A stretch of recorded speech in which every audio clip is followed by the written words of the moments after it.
Come on guys, you already know what it is. It is I, your host Simon Washore, and this is Vice Versa Live. And on today's show, I'm going to give you quick tips on how you can optimize your CV. You already know. Let's go!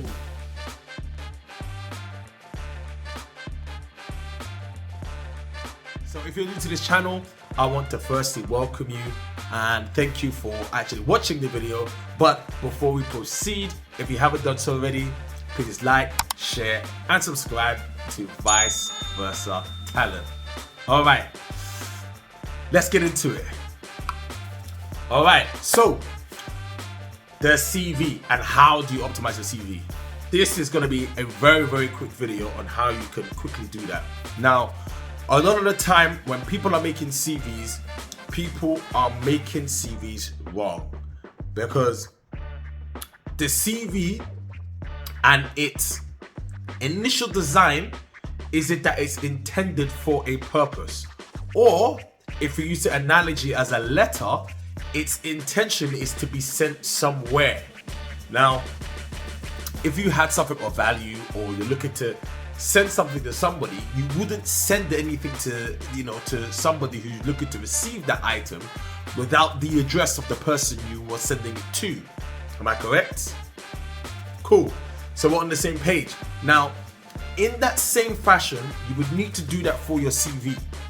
Now, how would you do that? Well, number one, I would say is you need to figure out what is it that you're trying to achieve from that CV. You've got to look up what are you looking to achieve from that CV.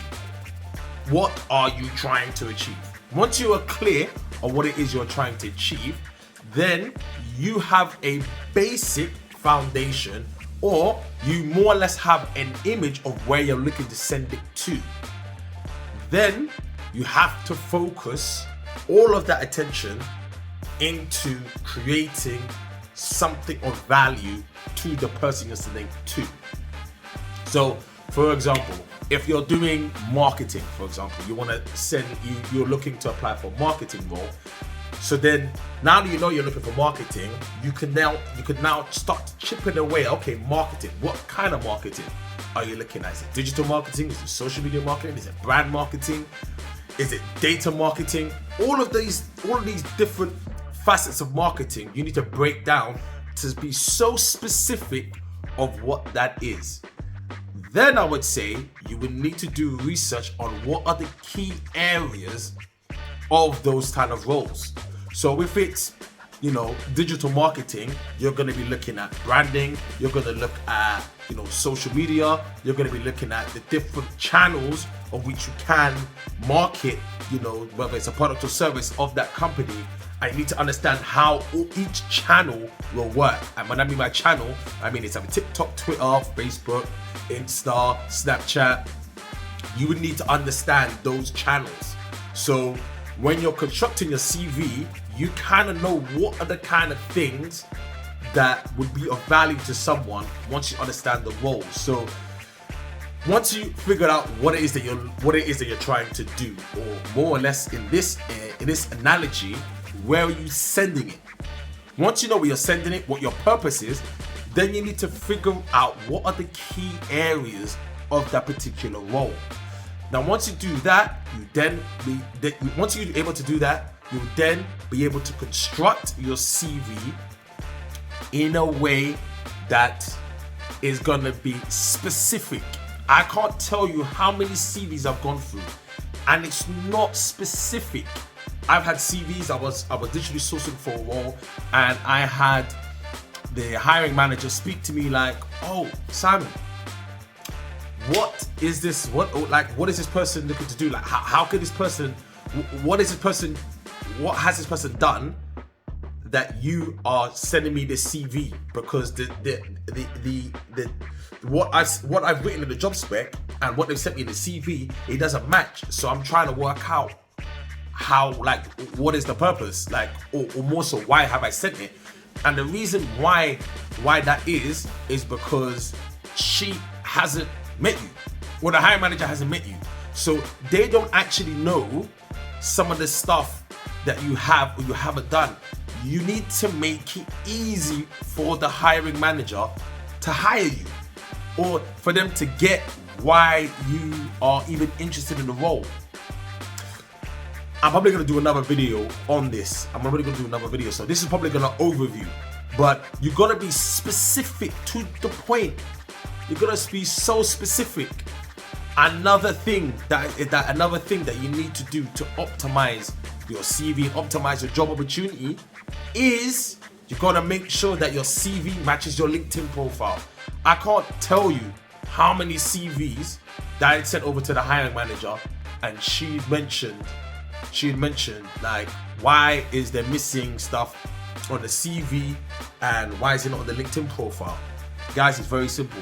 If it's not good enough to be on your LinkedIn profile, or it's not good enough to be on your CV, vice versa, it's not good enough to be on your LinkedIn profile. You can't have one CV doing something, another LinkedIn doing another. The hiring manager is going to look at your LinkedIn profile. No matter what job it is that you're doing, they are gonna look. They are gonna pre who you are before it even gets to, I'm interested in having an interview with this person, because they're gonna want to know who you are. They're gonna need to know what kind of person are we potentially going to hire. So put your best foot forward and make things make sense. Don't do something on your LinkedIn and then do something on your CV. Make sure that everything is matching. If your CV is saying one thing, make sure your LinkedIn profile is doing the exact same thing. So, and especially when it comes to the dates, the tasks you can change, but the dates, they have to be the same. I'm literally just firing off shots. But I want you guys to understand that this is very, very, very important, that you understand how to really optimize your CV so that you're putting your best foot forward, because right now it is a competitive market. There are many jobs. There are so many jobs, it's unbelievable. Like, the amount of stuff that's at your disposal now, it is probably the easiest time to find work, because of how many people are actually looking to get skilled people in.